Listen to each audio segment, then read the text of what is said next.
La civilización del antiguo Egipto sigue siendo un misterio miles de años después. Hace 4500 años, mientras que en el Mediterráneo Grecia y Roma aún no habían empezado a echar raíces, Mesopotamia estaba muy lejos aún del nacimiento de imperios como el asirio, y cuando el norte de Europa recién comenzaba a emerger de la Edad de Piedra, en la zona del nororiente de África, surgía una civilización sin igual en la antigüedad, la civilización más duradera y una de las más poderosas e icónicas de la historia, la egipcia.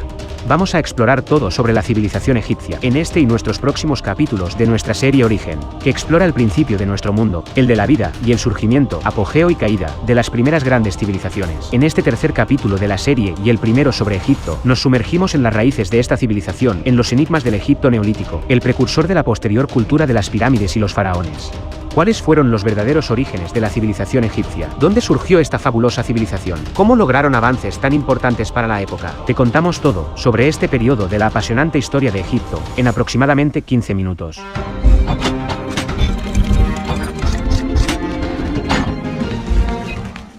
Antes de que nos adentremos más en esta historia, no olvides suscribirte al canal y dejarnos un like, para que este vídeo pueda servirle también a mucha más gente, y para que no te pierdas nuestras publicaciones semanales. ¿De dónde surgió la civilización del antiguo Egipto? ¿Cómo empezó todo para esta civilización, que duró más de 3000 años y se convertiría a lo largo de ese periodo en una de las civilizaciones más poderosas e icónicas de la historia? Un imperio que llegó, en su apogeo, a extenderse desde el norte en lo que hoy es Siria, hasta el sur en donde hoy se ubica Sudán. Los orígenes de Egipto no solo siguen envueltos en misterio en la actualidad, sino que incluso los propios egipcios no tenían una idea precisa de su antigüedad ni de su origen. La historia de esta fabulosa civilización puede ser dividida en tres grandes periodos de prosperidad, en los que el pueblo egipcio fue gobernado por una sucesión de 300 faraones, agrupados en 30 dinastías reales. El primer gran periodo en la historia de Egipto es el del Antiguo Reino, en el que se alcanza el apogeo del Egipto faraónico. Es el periodo en el que se construyen las imponentes pirámides y el momento en que se evidenció un crecimiento espectacular. Le siguió un periodo intermedio de inestabilidad, para dar paso luego al surgimiento del Reino Medio. Luego de un segundo periodo intermedio de inestabilidad, surge el nuevo Reino de Egipto. Pero había gente en Egipto mucho antes que los faraones, aquellos que dieron origen a la civilización egipcia. ¿Quiénes fueron estos primeros habitantes? ¿Cómo comienza la historia de esta que fue una de las civilizaciones más avanzadas del mundo, durante casi 3000 años y una de las más fascinantes de la antigüedad? Año 3000 antes de nuestra era. Cerca de 1 millón de personas viven en el Nilo, pescadores, agricultores y cazadores, pero aún ningún faraón gobierna este país, todavía dividido, con ciudades-estado agrupadas en dos grandes reinos, el Bajo y el Alto Egipto. La historia de Egipto está por cambiar rápidamente. Un Egipto unificado sentaría las bases para el progreso de la civilización. El rey Narmer, quien gobernaba el sur del país, envía un mensaje al Bajo Egipto. La respuesta a ese mensaje podría significar un cambio en el destino de toda la nación, uniéndolos o sumiéndolos en la guerra. Narmer había exigido a las tribus del norte que se sometan a su autoridad. Quería unir estas tribus al poderoso reino del sur. Estos principados del delta, en el norte, habían permanecido siempre fuera de su dominio, pero los jefes tribales del norte rechazaron su petición. Entonces, el rey Narmer, después de haber consolidado su poder en el sur y haber reunido a varios centenares de hombres para ampliar sus dominios, los prepara para la guerra. Ante la negativa de las tribus del norte de someterse a su autoridad, la hora del ataque ha llegado. Narmer, armado con las rudimentarias mazas de piedra y lanzas de su época, se lanzó a la guerra, venciendo a sus enemigos y uniendo a Egipto en un solo reino, victoria que le permite crear un gran imperio. Esto es lo que se cree desde hace más de un siglo, en base a lo que se dedujo de la paleta de Narmer, una inscripción en piedra, de 5000 años de antigüedad, encontrada en 1898 en Hieracómpolis, la capital del Alto Egipto, y que fue a partir de allí la fuente más importante de información, para entender cómo ocurrió la unificación de Egipto. ¿Pero fue realmente una guerra cruenta lo que convirtió al país en un único imperio? ¿Podría haberse dado todo esto en paz? Es crucial la respuesta a esta pregunta, para comprender los 3000 años que siguieron, en la historia de Egipto. Pero en las tierras del delta del Nilo no hay una respuesta. No hay indicios de cómo transcurrió este periodo de la historia. Muchos egiptólogos creen que esta unificación fue una operación pacífica, resultado de un periodo largo y gradual de asimilación, durante un lapso de varias generaciones en el cual fue surgiendo una cultura unificada. En el desierto del sur, en Abidos, se esconden muchas pistas de lo que realmente sucedió, y de cómo en realidad se fundó Egipto. Allí se halló un asentamiento, de más de 5000 años, que se cree era un centro sagrado. En este, fueron descubiertas las tumbas de los primeros faraones. Había un centro de poder político, de la dinastía Cero, y se encontraron piezas de cerámica rotas, del tamaño de una uña, con algunas de las escrituras más antiguas del mundo, que datan del cuarto milenio antes de Cristo. Allí también se descubrió la tumba del misterioso rey Narmer, una simple zanja con frágiles paredes de ladrillo, y demasiado modesta para albergar al hombre que habría sido el fundador del imperio egipcio. Esto es lo que no cierra en esta historia. Todos los reyes de la historia de Egipto se retrataban a sí mismos como vencedores, aunque nunca hubieran luchado en una guerra. Narmer, tal vez no fue diferente, y es lo que vemos plasmado en la antigua paleta.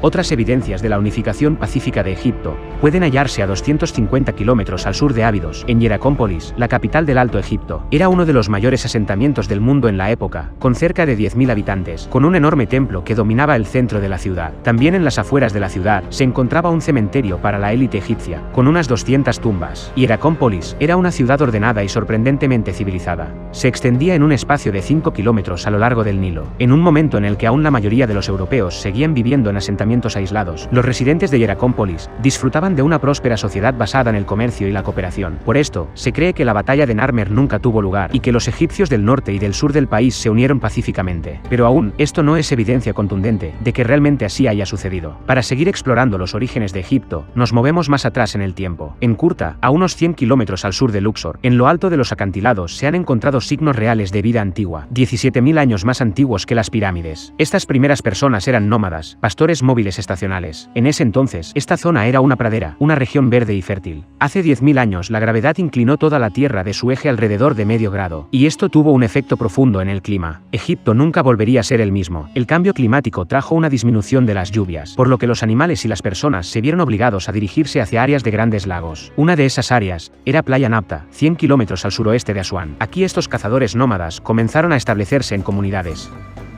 9.000 años atrás, a 500 kilómetros de Hieracómpolis, en el desierto del Sahara, existía allí una ocupación humana temprana. Se encontró en ese sitio una caverna con algunas de las pinturas prehistóricas de mayor tamaño. Las imágenes en las paredes de la cueva muestran ancianos bailando, niños jugando y animales no asociados con el desierto, como antílopes, avestruces e incluso jirafas. Allí, depósitos de un antiguo lago revelan por qué esta zona desértica pudo estar habitada hace mucho tiempo.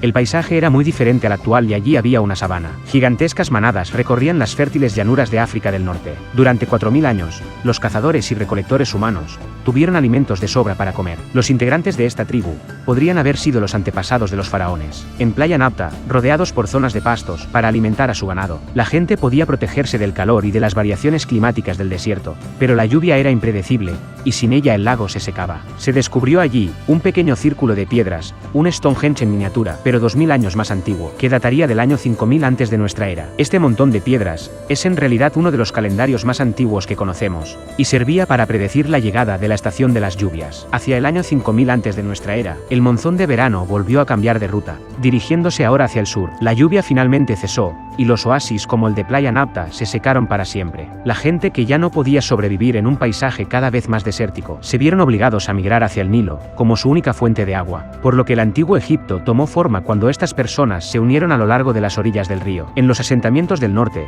se agruparon alrededor del delta y se crearon algunas culturas como la Merindet, el Omari o la de El Fayum. En el sur, se ubicaron alrededor de la curva de Kena.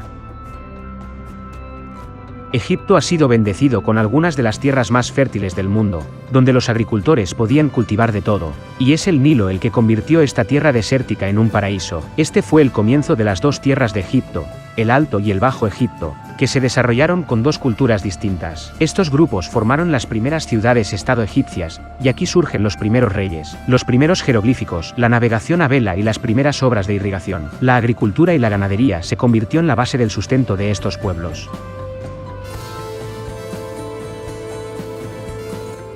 El calendario egipcio surge a principios del tercer milenio antes de Cristo, y es el primer calendario solar conocido de la historia. Surge con el objetivo de reducir la incertidumbre que generaba un Nilo impredecible. Una crecida del Nilo podía arrasar aldeas, pero si se mantenía demasiado bajo, ocasionaba hambre. El primer calendario del mundo estaba basado en 3 estaciones de 4 meses cada una. Es el modelo del calendario que utilizamos en la actualidad. En Egipto, se utilizaron 2 tipos de calendarios, el lunar y el solar. Los egipcios pueden haber usado un calendario lunar con anterioridad, pero cuando descubrieron la discrepancia entre el calendario lunar y el paso regular de las estaciones, probablemente cambiaron a un calendario estacional, basando su inicio regular en cada inundación anual del Nilo. El año egipcio fue dividido en 3 estaciones de carácter agrícola: la estación de la crecida, de finales del verano y otoño, se llamaba inundación. En invierno, del invierno y principio de la primavera, cuando el agua se retiraba, se procedía a cultivar la tierra emergente y esa estación era la de siembra. Durante la estación seca, a finales de la primavera y principio de verano, cuando el Nilo estaba en su nivel más bajo, se realizaba la cosecha en la estación de recolección. Todo esto lo calculaban mirando las estrellas, en especial una llamada Sirio, o Sothis, relacionada con la diosa Isis. El año empezaba con la salida helíaca de Sirio, el solsticio de verano del 20 de junio, y esto marcaba el inicio de la crecida del Nilo. Los egipcios habían elaborado un sistema de escritura totalmente desarrollado, no solo antes de lo que se pensaba hasta entonces, sino incluso antes de que lo hicieran los sumerios en Mesopotamia, a los que se consideraba los primeros en producir un lenguaje escrito. La primera escritura sumeria era un sistema de contabilidad formado por sencillas imágenes y números. En cambio, la escritura egipcia ya contenía signos que correspondían a sonidos, como los alfabetos modernos. Se estima que la escritura jeroglífica de estos pueblos comenzó alrededor del 3500 antes de nuestra era, un poco antes que los sumerios. No tendríamos conocimiento de la historia de Egipto, de no haber sido por el descubrimiento de la piedra Rosetta, por un soldado francés en 1799. Esta piedra muestra un mismo texto escrito en jeroglífico, en demótico y en griego antiguo. Luego, gracias al trabajo de Jean-François Champollion, se pudo extraer en 1822 el significado de estos símbolos, a través de la clave del griego, y con esto conocer la fantástica historia de Egipto.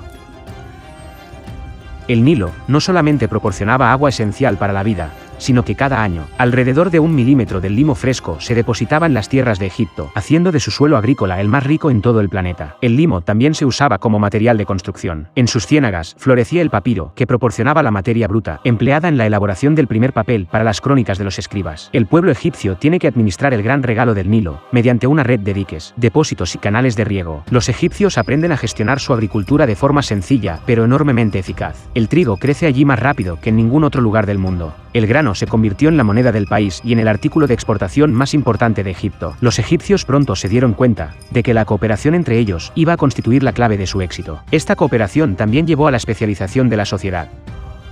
El Nilo, además, era la principal vía de tránsito del país. Los barcos eran indispensables, tanto para el transporte de alimento como el de personas. Los campesinos y los pescadores usaban pequeñas embarcaciones de papiro, perfectamente idóneas, para cruzar de una orilla a otra del Nilo. Para viajes más largos, navegaban en barcos de mayor consistencia, construidos con tablas de madera. Estos podían transportar pesadas cargas durante largas distancias. Estas embarcaciones formaron la espina dorsal del sistema de comercio y transporte egipcio que se inició durante la dinastía Cero.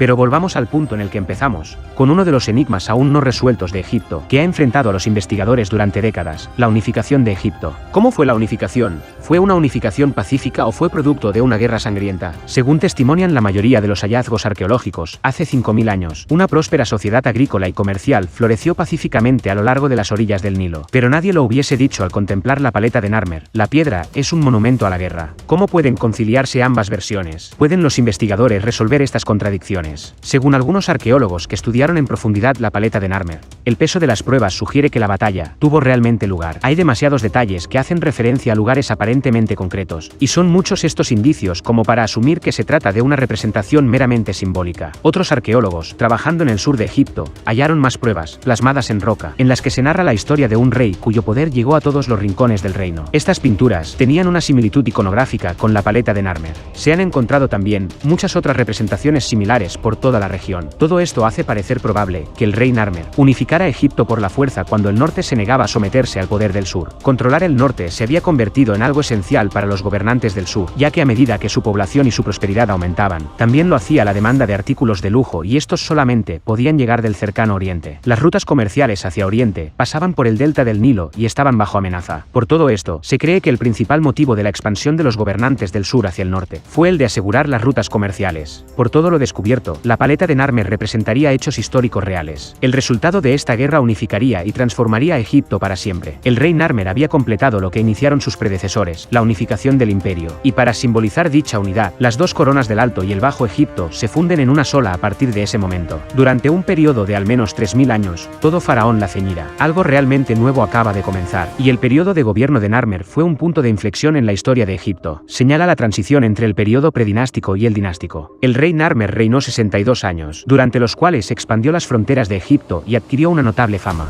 La victoria de Narmer constituye el punto de partida de un periodo de 3000 años. Con 31 Hay dinastías de faraones con rango de dioses. Grandes nombres les seguirán. Nombres que todavía hoy se recuerdan, como Tutmosis, Amenofis, Akenatón, Ramsés, Hatshepsut y muchos otros. Egipto se había convertido así en el primer estado territorial de la historia, el primer imperio. Cuando el rey Narmer fallece, tras un fructífero reinado, el país entero llora su pérdida. El fin del reinado de Narmer marca el inicio de una nueva era. Desde aquí, la energía que previamente habían canalizado hacia la conquista de Egipto ya no era necesaria. Ahora podía fluir hacia la arquitectura del imperio. Los reyes, ahora faraones, ya no estaban obsesionados por la guerra, sino con la vida eterna que les aguarda en el más allá, de modo que concentran sus ambiciones arquitectónicas en la construcción de tumbas, hasta culminar en las pirámides, una expresión de la gloria y el poder del Estado egipcio unido. La civilización floreció y se extendió unida por el poder de unos reyes semejantes a dioses. La era de los faraones había comenzado.